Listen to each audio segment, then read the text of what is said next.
안녕하세요. 결혼한 지 2년 된 30대 초반의 가정주부입니다. 대리효도라는 거 들어만 봤지 제 남편이 바랄 줄은 상상도 못했습니다. 그렇게 효자하고 싶으면 너나 실컷 하라고 던져주고 이혼했네요. 남편과 저는 소개팅으로 만나 1년간 연애 끝에 결혼을 약속했습니다. 궁합도 안 본다는 4살 차이에 사귀는 동안 큰 다툼도 한 번 없었습니다. 그렇기에 오히려 결혼을 안 하는 게 이상하게 생각될 정도였어요. 하지만 결혼식을 올리고 난 뒤 남편은 제가 다 잡은 물고기라고 생각했는지 예전하고는 다른 모습을 보여줬습니다. 처음 남편이 달라졌다고 느낀 건 결혼하면서 처음 맞은 명절 때였어요. 결혼 전에는 분명히 설에는 시댁 먼저, 추석에는 친정 먼저 가기로 했었는데요. 저희는 결혼을 5월에 올렸기 때문에 돌아오는 추석이 둘이 맞는 첫 명절이었습니다. 그러자 남편은 아무리 약속한 게 있어도 첫 명절은 예외 아니냐며 시댁 먼저 가자고 사람을 들들 볶더라고요. 친정 부모님께 푸념하듯 이야기를 전하니 뭘 그런 걸 가지고 싸우고 있냐고 하시면서 첫 명절이니까 남편이 하자는 대로 하라 하셨습니다. 괜히 별것도 아닌 일로 시댁 어른들 눈밖에 나지 말라고 하시면서요. 시댁에 도착하니 음식 준비가 한창이었습니다. 남편은 시어머니께 그동안 혼자 음식 하시느라 고생 많이 하셨다면서 이제 며느리가 있으니까 염려 말고 쉬엄쉬엄 하시라 하더라고요. 제가 듣고 있는데 황당하고 어이가 없어서 남편한테 자기도 같이 하자고 그랬습니다. 그러자 남편은 약간 벙찐 얼굴로 우리 집은 원래 여자들만 부엌일 한다고 그러는 거예요. 그래서 이 집에 여자들이 어딨냐고 여자라곤 어머님 한 분뿐인데 그럼 여지껏 어머님 혼자 명절 준비도 다 하신 거냐며 물었습니다. 일부러 더 과장해서 액션을 취했는데 그러자 친척분들이 웅성거리며 저희가 있는 부엌 쪽을 쳐다보더라고요. 그러자 시어머니가 둘 다 그만하라며 남편에게 괜찮다고 하시더군요. 저는 시어머니께 무슨 말씀이시냐고 남편 말대로 이제 며느리도 왔고 아들도 왔는데 방에 가서 좀 쉬시라고 했습니다.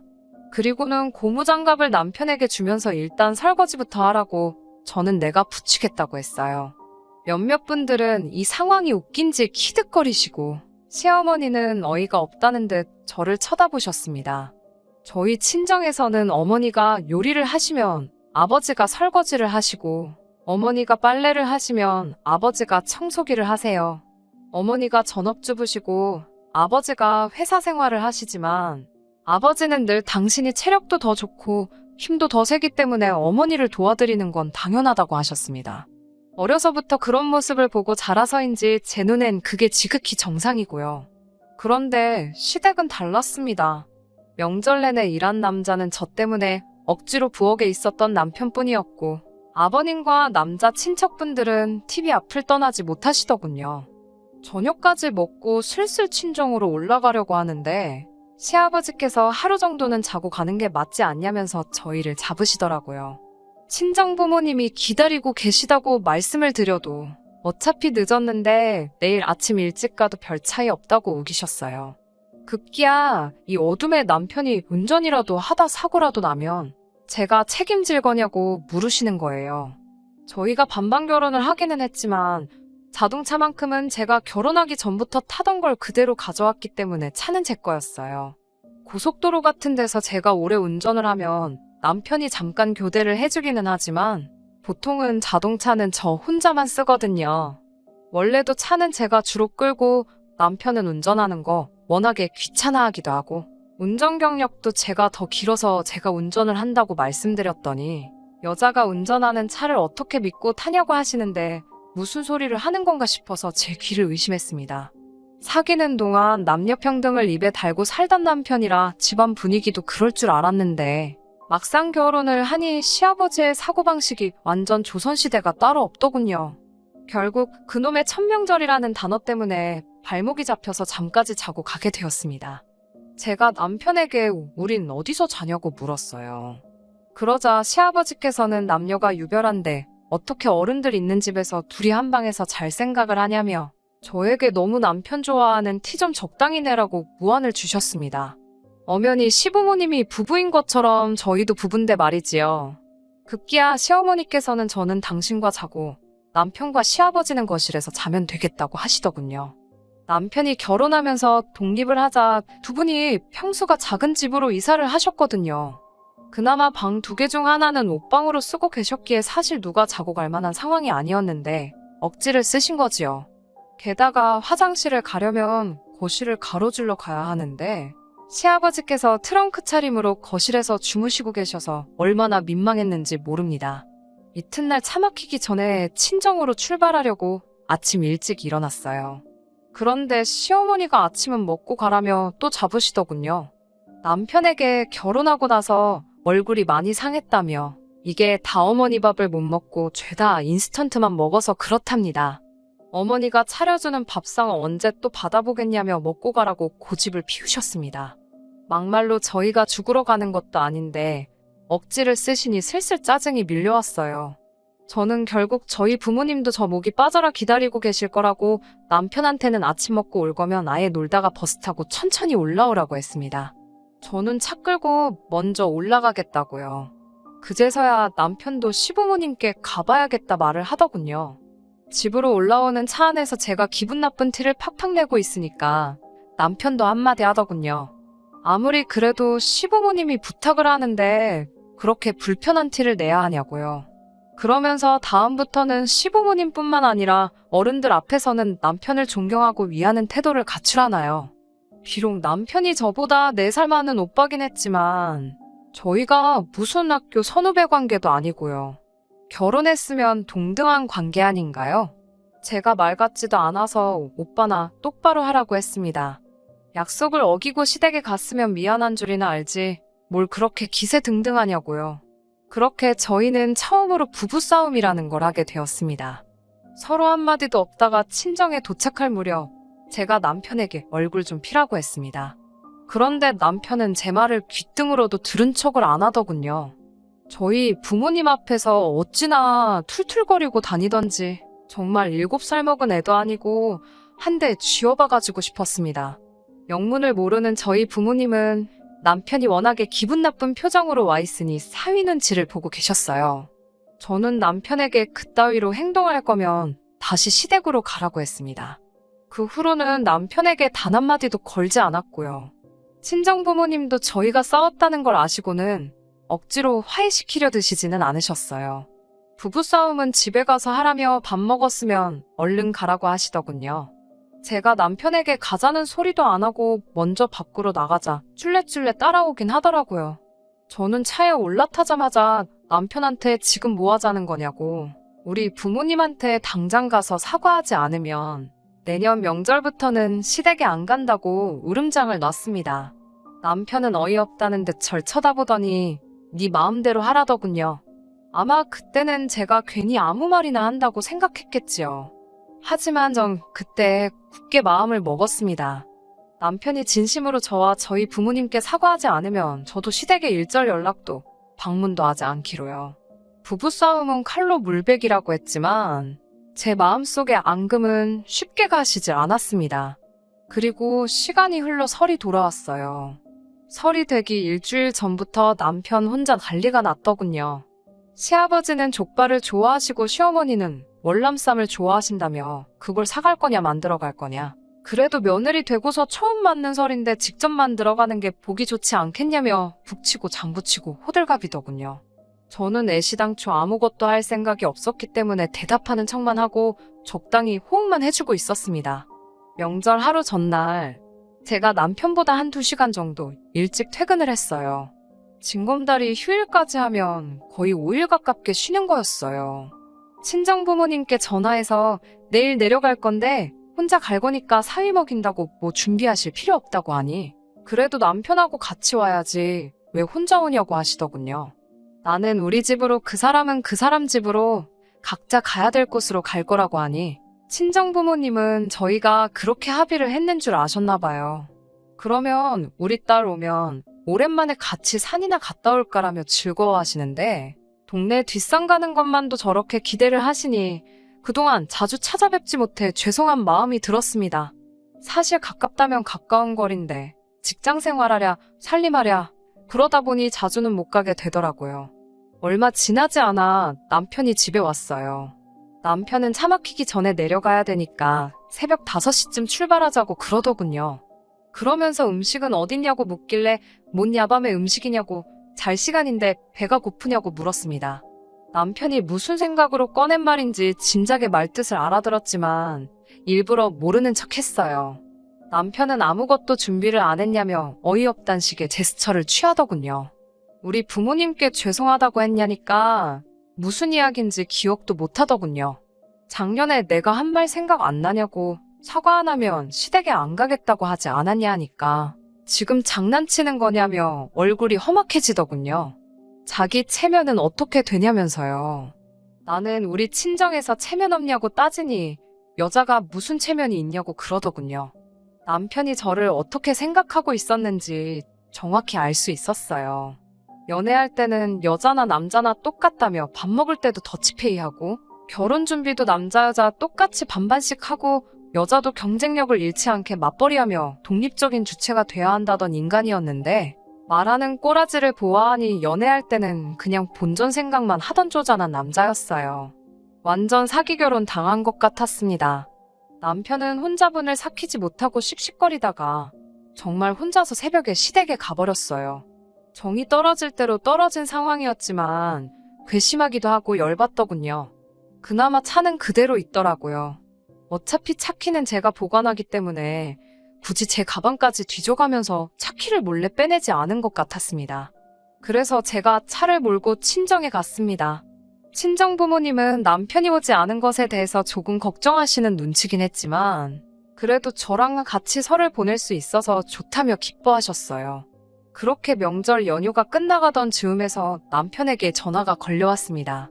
미안하다고 사과라도 하려고 그러나 싶어서 전화를 받았더니 시어머니가 욕실에서 미끄러져 넘어지셨다며 지금 병원 응급실이라고 하더군요.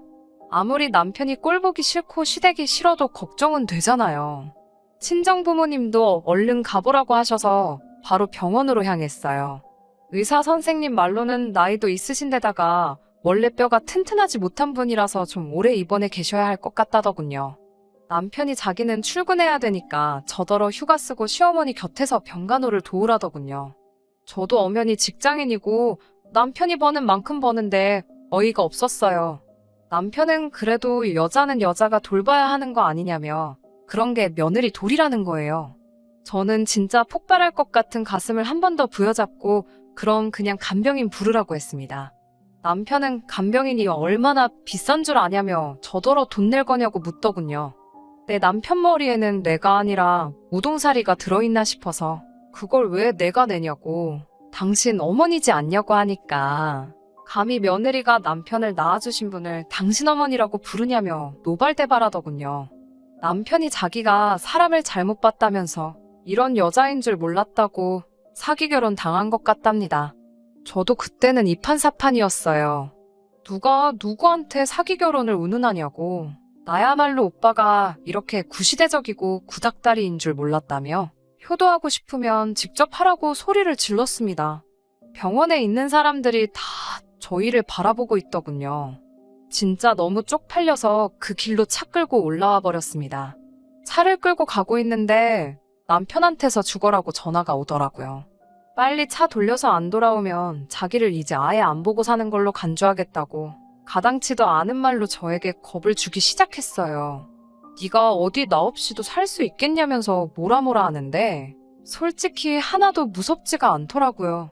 오히려 제가 당신도 시아버지도 시어머니 없이는 라면 하나도 못 끓이지 않느냐고 당신 말대로 아예 안 보고 살 테니 2번 다시 연락하지 말라 말하고 전화를 끊어버렸습니다.